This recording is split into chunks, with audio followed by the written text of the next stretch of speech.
دخلوا عيالكم الساعة 2. الساعة 2 ها، مش مفروض يبقى في عيال اصلا، مش مفروض يبقى في عيال صاحية دلوقتي. عيالكم صاحيين لغاية دلوقتي ليه الساعة 2؟ الروج ده حلو، شكرا يا مريم على الروج. دخلوا عيالكم بقى عشان دي نصيحة للبنات وكلمتين للأشباح اللي عندهم مشاكل في تحليل المرأة. بص يا برنس، منك ليه؟ ماشي، احنا داخلين على فتوحات. انت لو مش واخد بالك كده بالصلاة على النبي، وانا هكلمك دلوقتي بأدب، مش هلسوعك دلوقتي لسه. احنا ان شاء الله داخلين بإذن الله كده على فتوحات. ها، يعني ايه؟ ناس من انترناشونال هيدخلوا البلد ويخرجوا من البلد ويعيشوا، ونعيش سوا وناكل عيش كلنا سوا. اخد لي بالك؟ انت مش واخد بالك؟ السعودية والامارات راح تهدي النفوس، قاعدة عرب اهو بين الصين وبين النيل، روسيا وامريكا. تمام. صلي بينا على النبي كده يروح امك منك ليه، عشان عايزه اقول لك كام حاجه كده عن المراه. عشان انت بقالك فتره كنت عايش في الفكر الوهابي والسلفي والملفي بقول لك ايه، انا لما اعمل فيديو كل انواع المراه بقى، لما المراه تلبس جوب ضيق والبهاريز تتحرك منها، مش بتقولك تعالى نط عليا، هو ده اللي مسح، هو ده اللي جه دلوقتي. البهاريز موجوده من كتر ما احنا عمالين نطفح عشان ما فيش حد بيطبطب علينا، او بنتنين ناكل كوكيز وشوجر قد كده، ايموشنال ايتنج، فما تقرفوناش. فبناكل فبيطلع لنا بهاريز، فتحمد ربنا ان بهاريزنا بتنزل على الفخاد وعلى مؤاخذة الارض. فالست لما بتيجي تلبس حاجه، ما هي قدامنا حاجتين: يا نلبس عبايه وانا بقى شكلنا مش حلو وواسعه جدا ونفسيتنا تكه، يا نلبس جوب. مش عايزه تقول لك بص، استنى لغايه ما تقول لك تعالى نط. لما نحط جليتر فوق عينينا مش معناه انا بقول لك عايزه انط. لو قابلتك واتكلمت معاك مش بعزمك على النطه. لو قلت لك اوه ماي جاد شاطر جود جوب، اوه ماي جاد ام سو براود اوف يو، انا فخوره بيك قوي الله عليك كده، مش بقول لك عايزه انط. لو ابتسمت في وش امك مش معناه ان انا عايزه انط. لو طبطبت عليك كده وانا معديه اللي هو اتفضل يعني مش عارفه ايه، مش معناه ان انا عايزه انط. لو فتحت لك الباب او قفلت لك الباب مش معناه ان انا عايزه انط. لو دعيت لك وسالت عليك مش معناه ان انا عايزه انط. لو ضحكت على نكتتك البايخه عشان اكبر بخاطرك مش معناه ان انا عايزه انط. لو قلت لك قد ايه انت ذكي وعبقري وازاي جبت الافكار دي وانا اصلا كده كده يعني بجر بخاطرك عشان الايجو بتاعتك مش معناه ان انا عايزه انط. لو حتى صوره الستات اللي احنا بقى البنات اللي مش متجوزات، لانه وانتي متجوزه في حدود تانية تماما تماما نتكلم فيها. السنجلويه اللي زي اللي كانوا بيقولوا علينا عانس زمان وبايره وعانس والكلام ده كله، حتى صوره وانا على السرير مش معناه انا بقولك عايزه انط. حتى صوره وانا ماسكه القلم كده مش عايزه انط. طب ماسكاه كده برضو مش عايزه انط. حتى صوره وانا كده مش عايزه انط. جايبه ورده مش عايزه انط. حتى صوره وانا في قدام المرايه مش عايزه انط. لابسه فستان قصير، لابسه فستان طويل، لابسه في شيب، مطلعه برا، ماسكه الكلوت، برضه مش عايزه انط. I'm just being a human. I'm being my damn fucking self bitch. انت مالك؟ انت مالك يا جنس ادم؟ انا مش فاهمه. هو انت فاكر ان احنا كستات بنبقى قاعدين بنخطط حياتنا كلها ازاي نبقى ناخد الزاويه دي من الكورنر يعني اقسم بالله انت بالذات لما معايا انا بالذات بقى ببقى حرفيا قاعده 120% من انتباهي وكل خلايا جسمي وكل خلايا تركيزي وكل خلايا اعصابي. لو في قنبله مش هاخد بالي منها، مركزه في متربصه كده عماله. اوكي، ولي العهد عمل كذا، بما انه ولي العهد عمل الخطوه دي اذا غالبا غالبا الامارات هتعمل كذا، غالبا مصر هتتجرى معاها في كذا، فربنا يستر عشان ما يعرفوناش في يعني عارف انا في حته تانية. ومن حلاوه الروح بقى ومحطه صوت. انت متخيل يا تافه، يا اللي بتسرد على نفسك في 3 ثواني، يا اللي ما عندكش اصلا قضيه كده. في ستات كتيره ربنا بيبقى رازقهم ان عندهم رساله، قضيه، هدف، انسانيه كده، مش عشان انت كل القضيه بتاعتك وكل اهتماماتك وكل نفسك ان انت تسرتل، بدل ما تسرتل على نفسك 3 ثواني تسرتل 20 ثانيه. ما الابجكتيف بتاعك ايه؟ واخد بالك؟ هو لما هو انت، هو ليه المجتمع الذكوري العقيم المتخلف، اللي انت خلي بالك اللي ماسك العالم دلوقتي نساء، اللي بتدور العالم نساء، اللي بتعمل ثورات في العالم دلوقتي، اتفرج على ايران، نساء، اللي بتدخل في مشيخة ومحكمة دينية، النساء اللي بتدخل في محاكم، النساء. انت عندك اوروبا دلوقتي النساء اللي ماسكاها، والنساء جايبه فكر هتلر وموسولين. فانت يا روح امك اهدى، اهدى، عشان انت خبطه واحده بس من الرجل. يعني انا عارف، انا خايفه واحد يستفزني. انا في مصر يا جماعه، انا في مصر خايفه انه استفز وجها لوجه، تقوم والله العظيم ما هتعرف تقوم من على الكرسي تاني. اقسم برب العزه ما مستقبلك هيضيع. هخبطك خبطه واحده، خبطه واحده برجلي and you're done. you are هنترحم منك كلنا. ويتحقق معايا. كان مشكلته ايه؟ كان بيبص لي بنظره ان هو فاكر ان انا بعزمه على حاجه، ان انا I'm inviting him for sex او not. if I didn't say it خلاص. يعني احنا واضح جدا من المرأة المصرية انها واصلة للجرأة، المكانة والجرأة، ان هي لو مش عايزة هتقول مش عايزة اصلا يعني، او هتقول لك لو سمحت يعني انا عايزك تعالى.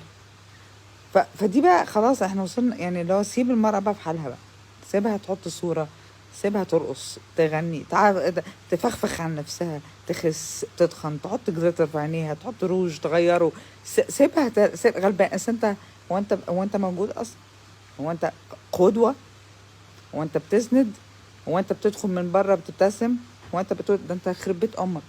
ده اللي عندها ده الوطنية، ده الوطنية يعني، مرأة ووطنية. ازاي وطنية؟ فكري في نفسك. حب، ما هو من باب حب النفس البني ادم يا ستي ما حدش يا س... يعني بتبقى سايب. طب ما عندك نسوان كتيرة مش وطنية، كل اهتمامها دلوقتي ان انت تجيب لها البورش. روح لهم يعني، فكك منه. انت جايب وانتوا ليه بتيجوا عند الحاجة اللي عكسها، يعني عكس كيان كنتوا؟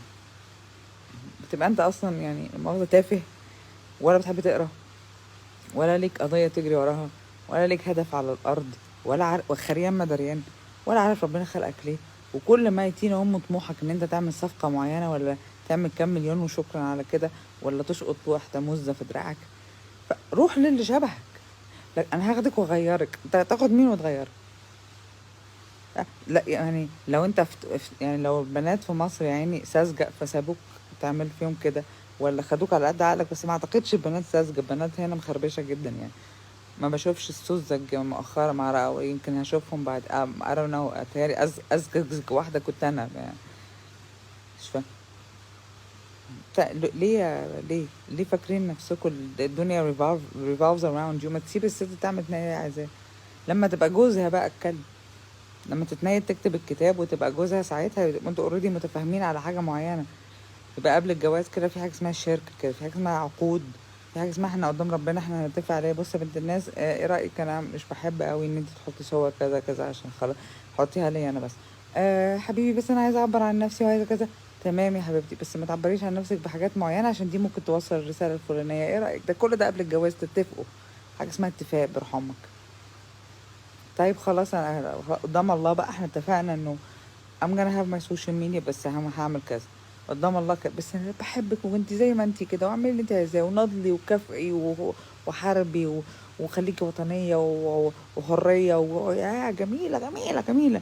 وبعدين تسيستم، نظرة فابتسامة فلقاء فسهوكة في شغل الحنية بنت اللزقة اللي هي اللي هو الكذب ازاي راجل امال سبت ليه جواسيس النسوان يعني؟ ما الجاسوسة الست بتعمل كده، هي اللي بتدحلب كده وتقول كلام حلو وتحسسك ان انت يعني هي سابت روسيا وسابت اوكرانيا وسابت كل حاجة عشان خاطر معرفتش تلاقي الحب والامان والحنان في الرجال الروس، لان هم بيدمروا الدنيا كلها. لقيت الحب والحنان في احضان و... وذراعات الرجل المصري. انا بتكلم على ترو ستوري. واحد مصري اهبل بروح امه، ساب المصريه الكويسه اللي شالته وصانته، وراح للروسيه اللي ملهاش اي يعني، ما علينا. عشان بيعملوا كده يا اختي، امال بيكسبوا فانا بلاقي الراجل المصري لما يعوز حاجه من الست يخش عليها على حسب النوع. انا من النوع العاطفي، يخش عليها بالوتر. لا في ايه يا اخو، في ايه؟ هو انتوا بقيتوا بتغروا انتوا النسوان؟ يعني ما تبقوا يعني في ايه؟ ازاي دي حاجه، ده النساء يعني، دي حاجه في النساء. ان انا أصل أنا مش لاقي حد اتكلم معاك، اصل انت الوحيد اللي عايش، اصل انت لا يعني. عارف المفروض بيطلع من المرأة يعني، خد بالك كيدون عظيم يعني، مكتوبة في القرآن الكريم كيدون عظيم سبحان الله.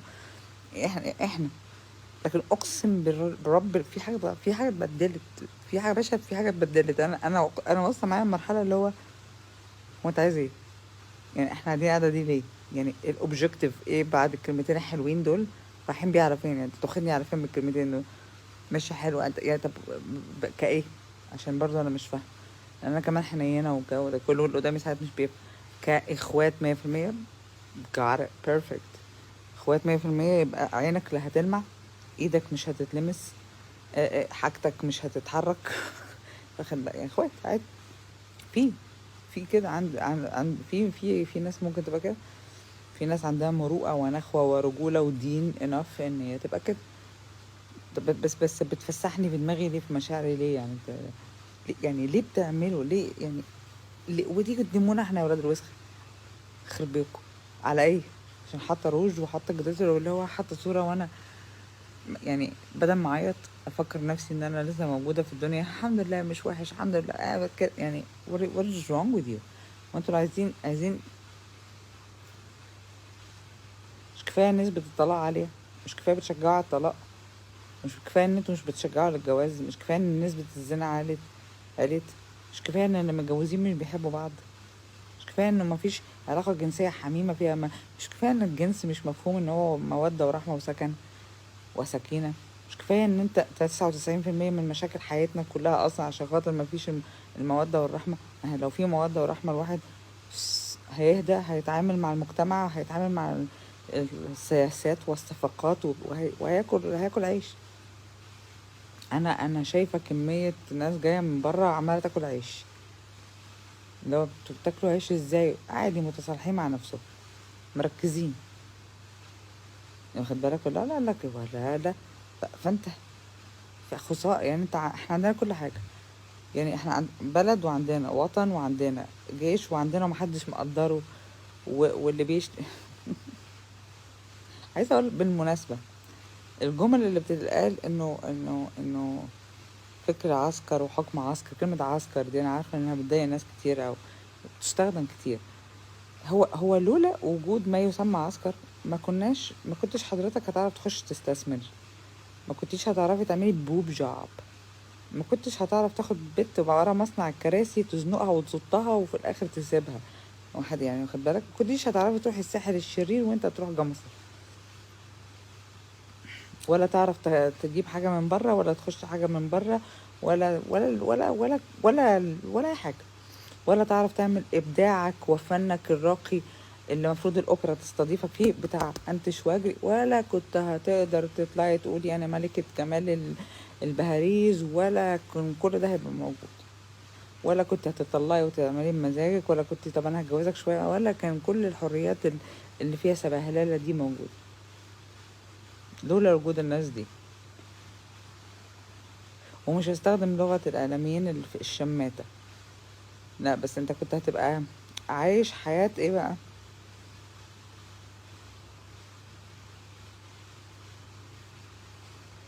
هقول لك ازاي.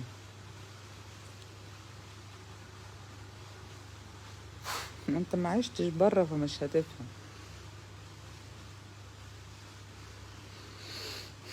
انا مش قادره افهمك هيبقى التدخل في حياتك هيبقى عامل ازاي. البيوت اللي انتوا مش عاجبانكوا دي هيبقى ان انتوا يعني الشارع صف طابور كده زي بالظبط الروبوتس.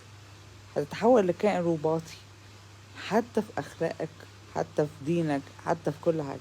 انت مش مدرك، انت بس مش مقدر النعمه، ومش شايف، مش عايز تشوف التغيير الايجابي، ومش عايز تشوف انه سبحان الله الواحد كل ما يكون من نمرود على حاجه مش هياخد منها خير، هياخد منها الزاويه السلبيه بس.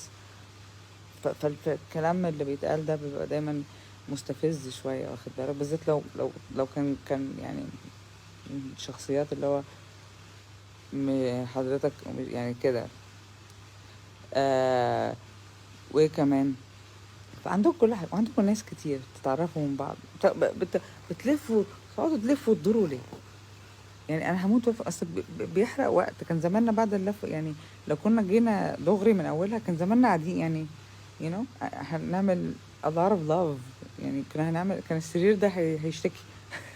بلاش المخدة، بلاش المخدة، العصافير هتزوزق، الحيوانات هتحس كده ان في موسم تزاوج. يعني كان زمان الدنيا ماشيه حلو. ليه؟ ليه القعده؟ في قعده كده بتتقعد اسمها قعده اللف والدوران. ليه؟ ليه؟ ده مجهود، ده بنزين، ده والله العظيم ببقى عايزه اشرب ميه. لو مش انا يعني where are we going؟ ليه؟ يعني السؤال بتاع ليه ده دايما بيشغلني. ليه عايز ايه؟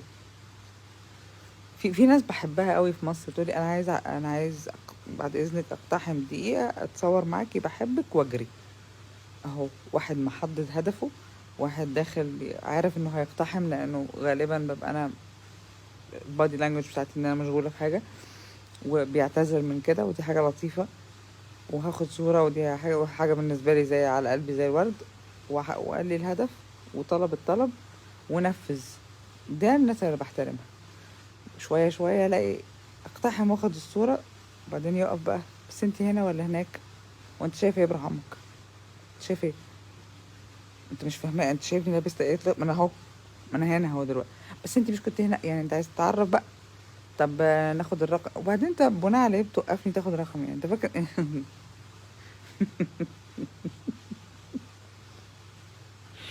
انتوا والله العظيم في رجاله واخده ثقه في نفسها، واخده بريل من فوق، عشان مستحيل يكون تحت شغال. يعني بناء على ايه؟ كل حاجه بناء على ايه؟ بناء على ايه؟ واخد بالك؟ just why there's so much وقت بيروح فهري ملوش لازمه. وسستمة بقى، مين اللي هيسستم التاني، ومين اللي هيمشي التاني على مزاج حاجات مريضة. like عندكم اهاليكم، ابهاتكم، امهاتكم، عندكم بيوتكم، عندكم صحابكم، عندكم مدرسة رحتوها عارفينها، شارع متنيلين عارفين طريقه، عندكم حتة معينة انتوا عارفينها، اي حاجة، اي حاجة انتوا عارفينها. يعني عندكم اي حاجة، عندكم حد من صحابكم، عندكم حد مات، عندكم حد في القبر في نفس البلد، يعني لو على الاقل هروح ازور قبر تيتا في نفس البلد. يعني عندكم، عارفة اهو امين، عندكم كل حاجة، حرفيا كل حاجة. لا لا، ده يا كافر يا كافر. ده الواحد لما الميامي اللي انت فرحان بيها دي كأنها مية معمول فيها بيبي وكيكي، اللي بتحسدونا عليها. انت عايز، بس انا مسافر فين؟ يالا، ده من هنا للسخنة ساعة، ده انا ببقى يا دوب فكرت فيها فكرة صغيرة. بس أنا مسافر بقى، وده يعني عندك عندك كذا حاجة تروحها في البلد، كذا ألف حاجة، بس انت اللي بتوقف المراكب السايق. لكن لما الحاجة تتحول اسمها بقى، ونعمل لها دعاية تانية اسمها oh my god فيدلوكا. it's like oh my god so wow. الله يرحم لما كنتوا بتطرطروا جنب الفلوكة، والواحد جاي يروح يركب الفلوكة يلاقي ريحتها الصنان. هو يا ريحة صنان جنب الفلوكة. يا تتحول oh my god انا مش من هنا خالص. يعني بيبقى في حقد بقى، ويبقى يا عيني اللي هياخدوا positions في البلد هيبقوا الاي يو سي بس، عشان بيعرفوا يقولوا oh my god. طب والواد الغلبان اللي متخرج من يعني من تجارة انجليش، طب بلاش تجارة عربي، طب كلية القاهرة مالها؟ لا اي يو سي بس، عشان خاطر احنا بس ايه محتاجين يا باشا، ما اللغة مش على لغة. يعني هي اللغة مهمة إلى حد ما، لو هتستخدمها صح هتفهم بيها حاجة تستخدمها. اسم الله على حد. انا لغة ودرست وكل حاجة، بس يعني هو ده اللي عندي. انا هاجي اقولك الحاجات اللي انا درستها باللغة عشان ابهرك باللغة وكده، فاهم؟ بس لازم حد المصري بتاعي يكون هو في حتة كده اللكنة. بقى انا هموت واعرف بجيبه منين اللكنة دي. انا بقى ابوس ايديكم بتوع الانجليزي دول، بتجنن منكم، بتجنن. ببقى داخلي بالانجليزي كده وطالعه برنامج من كل وايه يقلبوا خالص. اللي هو العربي بيبقى صعب قوي، فاهم حاجه؟ like العربي اللي هو بيبقى like I want to get like beans, like the yellow beans, you know what I mean. لا اسمه فول مدمس يرحمك. فول مدمس يا بت. ها اسمه فول مدمس ولا فول بزيت حار. Yeah, and there was like very yummy, like extra stuffed طعمية, right? Right. طب بإيه؟ ليه بتعملوا كده؟ ليه؟ ليه بتعجزوا الشباب العادية بقى؟ ماله عم محمد؟ ماله عم محمد اللي على الناصية؟ بقرطاس قرطاس جرنان ولا مفيش جرايد دلوقتي؟ قرطاس يجيب لك القرطاس ويقرطسه ويحط فيه البتاع. والله كانت على أيامي زي الفل. أو تبقى أنت بتاخد البتاع، تبقى بتاخد برضه، تبقى بتاكل والحبر. شوف المناعة كانت جامدة. تبقى بتاخد والحبر، تاكل الحبر برضه عشان دلوقتي الموضوع أرقى. والله لسه راجل سعودي ثري عربي شايفاه ماشي ماشي وراه كده وشميت ريحة، قلت له انت بتاكل مش قادرة. والراجل كده فاهم على وضع اللي جابت وضعه. قال لي بطاطا لقيتها بره. قالوا لي هنا بص بقى اكل صيني واكل تايواني واكل بتاع. قلت شو انا مش جاي مصر عشان الكلام ده، انا جاي مصر عشان الراجل اللي بره ده. قلت له هات لي بطاطا يا ريحتها حلوه، جاب ثري عربي مش ناقص. لا ماي جاد. فده هيخلي في حقد شويه بيننا وبين آه، الجامعه بتاعت يعني فاهم. خلي في شباب في مصر برضو بتفكر حلوه وجميله ومعهاش اللغه، تقعد مع حد معاه لغه فهنفكر كلنا مع بعض. مش دول حته ودول اوميجا ما نقدرش نكلم دول عشان انتي مش من طبقه زايد زاد زي اوز دي. انتي زو ولا انتي مين؟ فوالنبي يا جماعة يا مسؤولين، مع كامل احترامي، المسؤولين بدأوا يتعاملوا مع الشباب يعني ايه، نوعوا شوية. الله يكرمكم، الله يكرمكم. انا عارف يعني الشباب اللي ايه بيتكلم عربي عادي كده ممكن اخلي بالك. اللي بيقول لي اللي بيتكلم زي كده انا كده اللي زي مش هطلع اشتم قدام وزير يعني. لكن مش لكن ميز. بس ما يبقاش كله دخلت ايه وسي جي وسي. انا احس ان في استعمار كده. يعني متى هو ايه؟ مش لا اله الا الله. وبعدين من يعني في شباب لا دخلت اي سي ولا جي سي ولا اف سي ولا بتاع وتلاقي عندها الله اكبر اللغه انا ساعات بتعلم منهم الانجليزي اللي هو الكلمه دي جبتها منين، انا ما خدتهاش في جوجل بجد. فعقده اللغه والقرف ده ما يعني ايه. اسم الله على اللي مش عارف اللغه العربيه لا يعرف. امال هتقرا قران ازاي؟ يا فرحتي يعني. يا فرحتي على التسابق الانجليزي ده. اخد لي بقى ولا حتى تقرا تاريخ مزور ازاي؟ او بتقرا اي حاجه شعر اي حاجه. شفتوا انا خط؟ بصوا بصوا خطي عامل ازاي، راح في داهيه. ده خط بني ادمه دي. وقل ربي اعوذ بك من همزات الشيطان واعوذ بك ربي ان يحضرون. It's probably for my day cause I've been having this yucky day. But anyway انا كنت عامله فيديو ده ليه؟ عشان الاشباح. فدي مش invitation. البلوزه وقعت سنه كده مش invitation. عارفه المحترم هيقول لك ايه؟ ارفعي البلوزه خلاص خلصنا يعني. خلي بالك. لكن والمصحف اقسم بالله ده اللي هيحصل. يعني المحترم العادي السوي، الراجل السوي العادي النظيف، هتلاقي الدنيا واقعة. مش مقصود انها تبقى واقعة، واحد متعود على كده ولا ورابر. ارفعي بروزي شوية خلاص حلو تمت. عشان لكل مقام مقال مثلا. يعني في منتهى بقى ده انتي قاعدة على المخدة ورفرشالي شعرك وحطالي الجليتر ونايمة فانت عايزة فايزة. كلنا عايزين يا باشا. واتمنى ان نكون كلنا عايزين، لان انت لو مش عايز يبقى عندك خلل. ربنا خلقنا عشان نبقى كده. لكن احنا بنقول احنا بنروج لها بقى، بنروج للزواج. اعمل لكم ايه تاني يعني عشان خاطر احط الزواج يا جماعه؟ وزاره الزواج، ما تيجي نعمل وزاره بحالها، مع كامل احترامي للوزارات ما علينا. ادم وزاره التعليم مالها؟ مش انا طبعا انا مش مقتنعه بالتعليم خالص يعني، مع كامل احترامي معلش خالص، اللي يزعل يزعل. نحط وزاره اسمها وزاره الزواج، نمسك بقى الشباب قبل ما تتجوز واللي بيتعرفوا على، نعمل لجان كده اللي هو ايه، انتوا بتتعرفوا على بعض ليه؟ والله العظيم نعمل حاجه، نعمل حاجه اجتماعيه كده اللي هو يعني، او على الاقل توعيه اجتماعيه او شيمنج اجتماعي، او حته انه عشان ما نضحكش عليكي، انت يعني استجوبيه، استجوبي انت عايز تخرج ليه؟ why are we out؟ ليه خارجين؟ عايز تقابل ليه؟ ليه يعني طبعا لما المواضيع بقى يعني what's that for؟ حبيبتي مش عارفه ليه بتقول كده، ليه بتقول لها، ليه بتقول الكلمتين دول؟ بس الكلمتين دول يحملوا معاني رومانسيه، هل انت يعني حمس من بقى من المؤاخذه يعني؟ طب إيه؟ مسكت ايدي ليه لما ماسك ايدي ليه فجأة كده يبقى مفيش لك ايدك هي دي، هل دي حاجة تبع يعني ايه الكتالوج؟ عشان هيبوظ لك الكتالوج، فهتبقي ماشية مدمرة في المجتمع، محدش فاهم حاجة.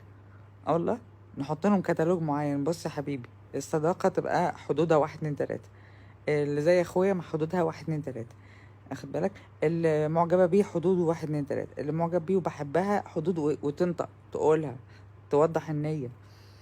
لكن احنا خرجنا وتهنا وارجع افكر.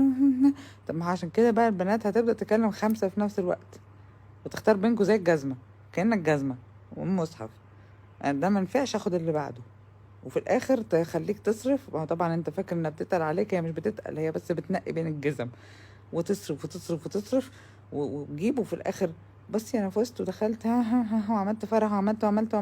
طب بص، مش عايزه، مش لازمه، مع السلامه. ايه ايه ايه ايه القرف اللي احنا وصلنا له ده؟ فين الحب؟ يعني انا حاسه ان في زومبيز في القلوب، زومبيز في القلوب. It's really hurtful، بحسها just يعني اعوذ بالله من الشيطان الرجيم يا رب. انا ملاحظه حاجه، كل استغفر الله العظيم يا رب، مش عارفه اقولها ازاي، بس السنتين العزله اللي فاتوا، كل ما ابقى متمسكه بالريتشوال بتاعتي، او اسمها ايه، ريتشوال يعني الحاجه اللي بس بعملها دايما، ان انا بصلي واللي هو بحته صلاه الحاجه، وان انا لازم اقرا قران كل يوم، الورد كل ما اتمسك بيه، حتى لو كل ما كل يوم في علاقه قرانيه في حياتي، كل ما بتوجع بزياده من اي حاجه غلط بره، او اي حاجه فيها م- مش حب، مش صدق، يعني كأن استغفر، كأني بقول يعني انا لما اقرب يعني انا لما اقرب هتوجع وهبقى وحيدة بزيادة ما هو قبل ما اقرب كنت عادي، وبقى بخش الحلم بقى يا نهار اسود ومنيل وبدوس. لكن دلوقتي اللي هو مش من قبل ما اولها اللي هو ايه ده، بس ايه ده، وبيوجع بقى بزيادة يعني، على قد العيشة مع ال مع ال مع الأنبياء. يعني it's so sad. عارف البنت اللي بتدور على أبوها في كل وقت، يعني لما تيجي تتجوز يعني بتدور على حد زي أبوها، لو أبوها كويس. تخيل بقى لو أنت بتدور على أخلاق أنبياء في حد، الله، ده في من أخلاق سيدنا موسى، اوه look at him، ده عنده حكمة يعني كذا. ده لا، ده غشيم شوية زي كده، لا ده حليم زي سيدنا إبراهيم. بص، من غصب عني هتلاقيني بدور على واكبره في دماغي، لا وازقه واحاول هو يعني عشان بس ايه، يتجمل باخلاق الانبياء. تخيل يعني في العصر اللي احنا فيه ده، يا نهار اسود ومنيل. فالواحد بيبقى عايش في لالا في ايفوريا حلوه مع نفسه لغايه ما يتعامل مع البشر او مع جنس ادم. حسبي الله ونعم الوكيل فيك يا جنس ادم. وجنس حواء انقسمت لكام حاجه. انا حاسه ان انا ما بامنش بكده، بامن في كون فيكون، اللي ربنا عايزه بيكون. ربنا قادر يعمل كل حاجه دلوقتي حالا. فكك من النظرة السلبية بتاعتكم دي، انا ماليش فيها. المرأة في كام حاجة كده في المرأة يعني هعاقب عليها على السريع، غير القرف اللي بنشوفه بتاع الميديا ده مش ميديا، دي قلة أدب. ده زي الصحافة الصفراء بالظبط. لو الإعلام حاجة أكبر وأرقى وأعلى وأنظف من كده بكتير. بتوصل رسالة تفيد مجتمع، تنهض أمة، مش تهانة. فالقرف اللي بنشوفه ده نو. انقسام بقى اللي أنا عايزة أبقى ست في ذكر وأشتغل وأكون ذاتي لذاتي عشان أحسن المستوى، أنه مستوى مع قد ما حفك، فهبقى هنسى تماما إن أنا مرأة وهديله بالجزمة. I just ننسى دور المرأة بقى، الناعمة الطيبة الحنينة السكسي all this because أنا وزيرة برا بقى وجامدة وبعمل ومش عارفة ايه. والله حبيبتي لو مش محتاجين الفلوس الزيادة دي ما حبكتش عربيتين، ممكن عربية واحدة. ما حبكتش 2 ايفونز ممكن كده، بس يبقى مقابل كده البيت فيه ست. فين الست؟ ها؟ هي اللي بتدي نفسها عذر ان هي بقى ايه، هو وحش وعمل وعمل وعمل وانا ضحيت وضحيت وضحيت. في سبهلله وشوية غيرة، شوية حقد، يا اللي تطرف ديني شوية، يا اللي مش عايز يشيل مسؤولية خالص. يعني في سبهلله، في سبهلله. فين الأمهات الجيل القديم بقى؟ يعني فين؟ ف وبرضو منه consequences للراجل، لأنه الراجل الأشباه الكتير وصلتنا لكده. يعني أقسم بالله لولا ان الواحد بيقعد يقفل على نفسه ويقعد مع القرآن عشان انا اللي اجاهد مع نفسي عشان افهم. بس sometimes I believe لك حد المفروض يفهمني. انت المفروض تيجي توجهني، تساعدني، ما تسيبنيش كده مع نفسي طول الوقت وتحكم عليا كمان ميتين شكلك. انت تشوف، انت عارف انا بمر بايه، شفت اللي انا شفته، استحملت اللي انا استحملته. تعالى انا دلوقتي حالا شكلي عامل كده، لكن ممكن يكون عندي ايه ولا بمر بايه. you have absolutely no damn clue. فما تخشيش زي خازوق out of nowhere كده وتقولي حاسه انتي المفروض تعملي ومش عارفه ايه بعد ما انجح، ولا بعد ما يبان حاجه عليا مش معينه. you know what I mean. it's a journey احتواء، journey بالراحه، توجيه بجد. لما تكون راجل بجد هتعرف توجه، تعرف تساعد. فخلل عند المرأة. عشان كده في ثورات من المرأة وفي إرهابيات من النساء ودعم إرهابي من النساء. دي حاجة أنا بحاول أذاكرها. وقلت لكم زمان هيبقى في ثورة نسائية من سنتين، بقول لكم الكلام ده، قلت لكم كذا مرة. أهو في إيران أهو. الحمد لله والله. يعني أنا ما خنتش شغلي أبدا معاكم، الحمد لله. والله أعلم مين اللي بيوصل له الكلام ده، بس pretty much a lot of things I said has happened. مش عشان أنا جامدة، عشان ربنا خلاني أشوف حاجة واستخدمني. يمكن عشان هناك يخافوا شوية يمكن عشان خاطر أنا already هناك ففي مصداقية. يمكن عشان خاطر أعرف القوانين اللي هو لأ ده أنا معايا. بقول لك إيه، ما تلعبش في يعني التركيبة المصرية لسه عبال بقى ما تزق، وعبال ما تبقى شرسة، وعبال ما تقول بقى الحقيقة، وعبال ما تتكلم بشفافية كده عن تاخد فترة. فاللي هو يلا تيجي سيبي كل ده بقى، انا عايزه اغير لك حياتك. سيبي وطنيتك وفكرك وحاجتك وكده. انت فاكره حد هيسمعك؟ يعني انت فاكره الرئيس هيسمعك؟ يا كلوت بلدي مخرم، يا نتن، يا معفن، يا عرة الرجاله. الناس اللي عندها رساله وعندها قضيه بيبقى دايما همها اهل السماء، المؤمنين بجد. وقل اعملوا سيرى الله اعمالكم والمؤمنين. دايما همها تبقى نفسي سيدنا موسى يشوف ان انا حاولت اعمل زيه. نفسي الملائكة دلوقتي تطلع تقول يا ربنا ان انا ذكرته، وتقول له احنا كنا غلطانين لما سألناك خلقت ادم ليه. واخد بالك؟ يبقى الكلام اللي بيتكلم عني مش مكتب الارشاد للتوجيه لا، فوق في الملأ الاعلى فوق. ربنا سبحانه وتعالى، الصحابة، سيدنا محمد عليه الصلاة والسلام، سيدنا موسى بالذات I would love هموت ويبقى سيدنا موسى بيجيب سيرتي already. بس انتوا عشان متسلقين، الاشباه يعني متسلقة حقيرة كل همها بني ادم. طب البني ادم ده لو مش موجود دلوقتي يبقى خلاص مش هيهمك. ما انت لو عندك قضية ورسالة هتبقى على حاجة حق. صراحة I gotta go. talk to you guys later. بس اتلموا يا رجاله او يا اشباه، اتلموا. الست لما تعمل حاجه مش معناها انها عايزه منك حاجه. جاتك 60 وانت عند حيلتك حاجه تديها اصلا يا معفن يا منات، روح استحمى والله، روح استحمى.